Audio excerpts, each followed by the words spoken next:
중요한 내용이다 보니까요. 꼭 숙지하라고 말씀드리고요. 초상권 동의 없이 사용하셨다가는 5천만 원 이하의 벌금을 맞을 수도 있으니까요.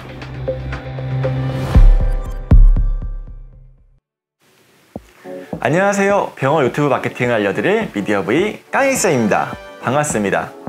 이번 시간에는 열심히 콘텐츠를 만드는 것에만 집중하였다가 저작권 문제로 소송이 들어오거나 의료법에 위반되어 업로드하였던 영상을 내려야 되는 그런 상황에 대해서 문제가 생기지 않도록 간략하게 주의해야 하는 것들에 대해서 이야기해보는 시간 가져보려 하는데요. 법률적인 이야기다 보니 다소 지루하거나 이해가 잘 되지 않는 부분도 있겠지만 저작권이나 의료법에 대한 건 정말 매우 중요한 부분이기 때문에 다소 지루하시더라도 조금 더 집중해서 끝까지 영상을 시청해 주시길 바라겠습니다. 먼저 용어들이 다소 어려우니까요. 용어부터 조금 정리를 해보자면, 저작권은 저작권자가 창작하여 만든 영상, 글, 음악, 사진, 캐릭터 등 저작물에 대한 갖는 권리를 말합니다. 여기서 좀 헷갈려 하시는 부분 중 하나로 저작권의 침해를 당했다고 하면서 지적 재산권의 침해를 받았다고도 합니다. 이 두 단어는 하나의 사건에서 볼 때 같은 의미라고 생각하시면 되겠는데요. 즉, 저작권과 지적 재산권은 같은 맥락이라고 이해하시면 되고, 지적 재산권이 저작권보다 더 큰 의미로 저작권을 포함한 특허, 상표, 디자인, 발명 등에 대한 부분까지도 함께 다루는 의미라고 생각하시면 되겠고요. 초상권은 자신의 얼굴, 자신의 초상에 대한 인격권으로 무단으로 내 얼굴이 나온 사진이 온라인에 배포가 되어 있다면 이것은 인격을 무시한 상황이기에 손해배상을 청구할 수 있는 권리라고 보시면 되겠습니다. 병원에서 실제로 시술 및 치료를 하기 전에 비포 애프터 사진 촬영하시는 경우가 있잖아요. 초상권 동의 없이 사용하셨다가는 5천만 원 이하의 벌금을 맞을 수도 있으니까요. 사용하면 안 된다는 거 이미 알고 계시죠? 연예인들이 나온 짤이나 영상도 당연히 사전 동의를 받은 게 아니기 때문에 실제로는 초상권 침해로 손해배상 청구를 받으실 수 있겠습니다. 병어 유튜브 마케팅 같은 경우는 영리를 목적으로 운영하는 거다 보니까 가능한 연예인 짤도 사용을 안 하시는 것을 좀 권장드리고요. 초상권은 누구나 가지고 있는 권리다 보니 초등학생도 이 권리를 알고 있기에 조심하고 또 조심하는 게 좋겠습니다. 연예인이 나온 사진이 아닌 연예인의 이름, 싸이, 유명인의 이름 또는 브랜드 명을 주제에 넣거나 소재로 사용할 경우에도 문제가 될 수 있다는 것을 컨설팅 하셨을 때 모르시는 분들이 꽤나 있으셨는데요. 이러한 부분은 초상권에 침해되는 게 아니고요. 퍼블리시티권에 침해되는 것입니다. 유명한 연예인의 이름이나 브랜드명 자체가 재산의 가치를 인정받을 수 있기 때문인데요. 검색 키워드에 노출이 조금 잘 되고자 싶어서 주제나 내용에 잘못 넣었다가는 마찬가지로 침해 소송에 대한 통보를 받으실 수 있으니까 주의하셔야 되겠습니다. 자, 저작권에 대해서 좀 정리를 하자면, 병어 유튜브 콘텐츠를 자체적으로 제작하실 때 인물 촬영 시 초상권 동의를 꼭 받으셔야 하고, 가능한 제작할 영상의 소스들은 직접 촬영을 하시고요. 폰트는 공유마당에서 제공하는 좋은 무료 폰트들이 많이 있기에 무료 폰트를 다운받아 편집을 사용하시면 되겠습니다. 음악은 유튜브에서 제공하는 무료 음원이 생각보다 되게 다양하고 많거든요. 무료 음원을 잘 선택해서 사용하시면은 크게 퀄리티나 이런 부분에 문제는 없을 것 같은데요.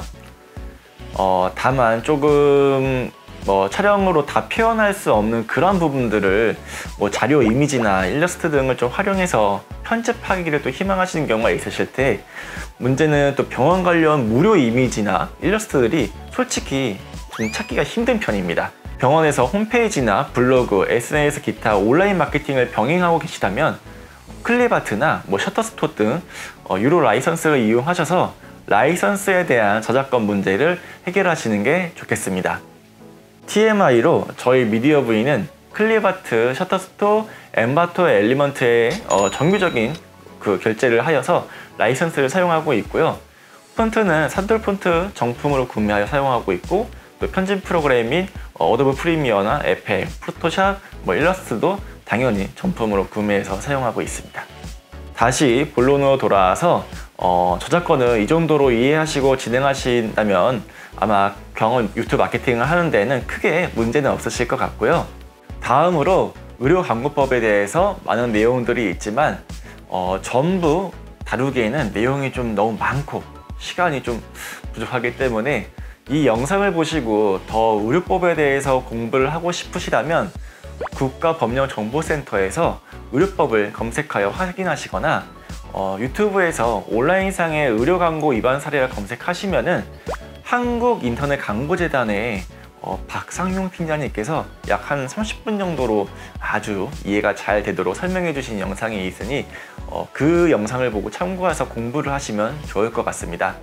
저는 의료법 제5장 의료광고 제56조 의료광고의 금지 등의 2항에 대해서 조금 설명을 드리고자 하는데요. 어렵다. 자, 의료법 제5장 56조 2항에서는 의료인 등은 다음 각 호의 어느 하나에 해당하는 의료 광고를 하지 못한다 라고 명시하고 총 15가지의 항목을 공시하고 있습니다. 제가 하나씩 조금 설명을 좀 드려볼 건데요. 첫 번째, 제53조에 따른 평가를 받지 아니한 신의료기술에 관한 광고입니다. 병원에서 사용하시는 의료장비들은 대부분 해외에서 인증을 이미 받아서 들어온 장비들을 아마 구매해서 사용하시기 때문에 별다른 문제는 없으실 것 같습니다. 하지만 병원만의 의료기술 노하우라든지 그 병원만의 약 제조 비율, 병원에서 개발한 장비 등은 신기술로 광고를 하는 부분에서 조금 문제가 있을 수 있겠고요. 여기서 좀 모호한 기술 노하우 등 문제는 치료의 순서를 안내하여 환자의 이해를 돕는 경우는 크게 문제가 없기 때문에 기술에 대한 표현은 조금 제거하고 순서에 대해서만 간략하게 안내 정도로 진행하면은 좀 그러한 부분을 좀 피해갈 수 있겠습니다. 다음으로 두 번째 설명드리겠습니다.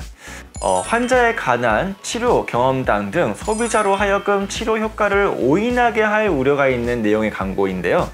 바로 치료 후기성 콘텐츠로 치료를 받았는데 좋아졌습니다 라는 내용이 광고를 볼 때는 너무 매력적인 광고이지만 문제가 될 수 있는 건 역시 안 하는 게 가장 좋겠죠. 하지만 병원도 모르게 실제로 환자가 병원장님에게 감동을 받아서 후기성 콘텐츠를 제작하는 경우도 간혹 있을 수 있겠는데요.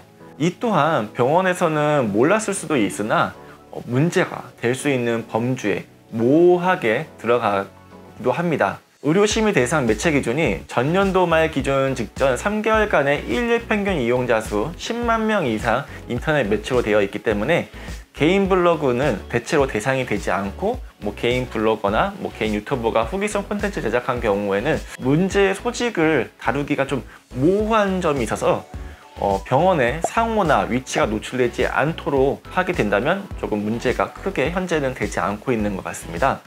그래서 하지 말라는 건 가능하지 말아야겠지만 또 문제가 되지 않는 범주라면 후기성 콘텐츠는 실제로 많은 환자분들이 원하는 정보이다 보니 광고가 아닌 좀 정보 전달에 포커스를 맞춰서 인플루언서와 잘 협의하여 진행한다면 아주 매력적인 결과를 얻으실 수 있겠죠?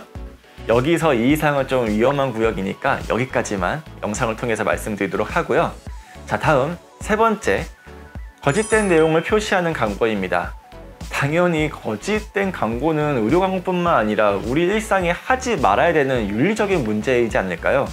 근데 여기서에 대한 거짓은 과장 광고까지도 좀 포함하는 것 같기도 하고요.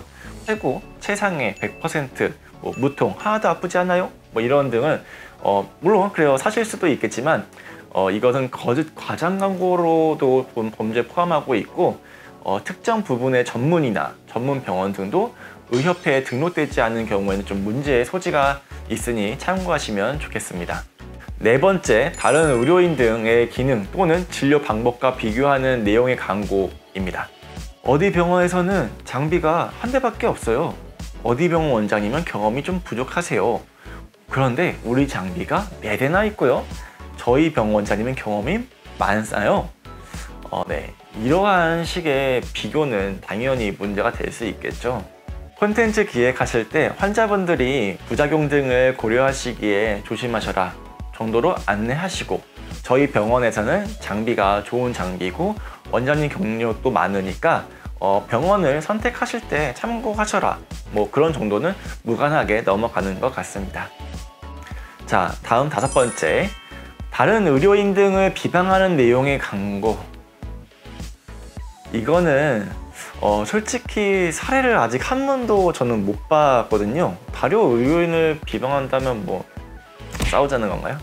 자, 6번째, 수술 장면 등 직접적인 시술 행위를 노출하는 내용의 광고입니다. 이 사례는 생각보다 많이 있으세요. 시술하는 행위 등을 솔직하게 다 보여드리겠다는 취지로 병원에서 마케팅 하셨다가는 나중에 광고 콘텐츠 열심히 돈이랑 시간 투자해서 만드시고 다 내리시게 되실 텐데요. 다만 유튜브 콘텐츠를 기획하실 때 전체 영상에 짧게 자료 화면 정도로 소개되는 정도는 괜찮은 것 같으니까요. 그래도 시술하는 부위는 무조건 블러 처리하시고, 그리고 피가 나는 경우에는 좀 스킨톤으로 합성을 해서 블러 처리를 하시는 게 좋겠습니다.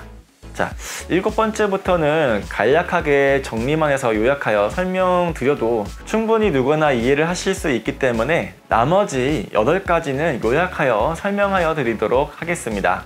부작용 등 환자가 꼭 알아야 하는 내용은 쏙 빼먹고 광고를 하는 경우, 객관적인 사실을 가장하는 경우, 법적 근거가 없는 자격이나 명칭을 표방하는 경우, 신문방송 잡지 등을 이용해서 기사 또는 전문가의 의견 형태로 표현한 경우, 의료심의를 받아야 하는 항목에 항목을 받지 않고 광고를 하는 경우, 의료인이 아니면서 외국인 환자 유치하기 위한 국내 광고, 소비자를 유인하기 위해 비급여 진료 비용을 할인하거나 면제하는 내용의 광고, 의료기관 인증을 표시한 광고를 제한 각종 상장, 인증, 보증 등을 한 광고, 그리고 마지막으로 의료 경쟁의 질서를 해칠 수 있는 광고까지가 의료법 제5장 56조 2항에 해당하는 내용을 설명드리는 것인데요.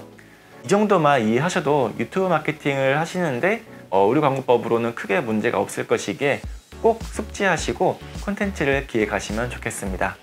네, 이번 콘텐츠는 다소 법률적인 부분을 말씀드리다 보니 다 기억하고 암기해야 하는 부분들이어서 지루하실 수도 있겠지만, 그럼에도 불구하고 유알모 기본편에서 한 파트로 기획한 만큼 중요한 내용이다 보니까요. 다시 한번 꼭 숙지하라고 말씀드리고요. 이번 영상까지가 병원 유튜브 마케팅을 알지 못하는 유알모 기본편 5번째 편인데, 다음 6편을 마지막으로 기본편은 마무리하려고 하고요. 다음 기본편 마지막 화에서는 실제 제가 관리하고 있는 병원들의 사례를 훑어보면서 실전편에 들어가기 전 병원 유튜브 마케팅의 성격에 대해서 조금 더 이해해보는 시간을 가져보도록 하겠습니다. 제가 준비한 콘텐츠가 끝까지 제작될 수 있도록 많은 응원과 구독, 좋아요 부탁드리며 오늘도 끝까지 시청해주셔서 진심으로 감사드립니다.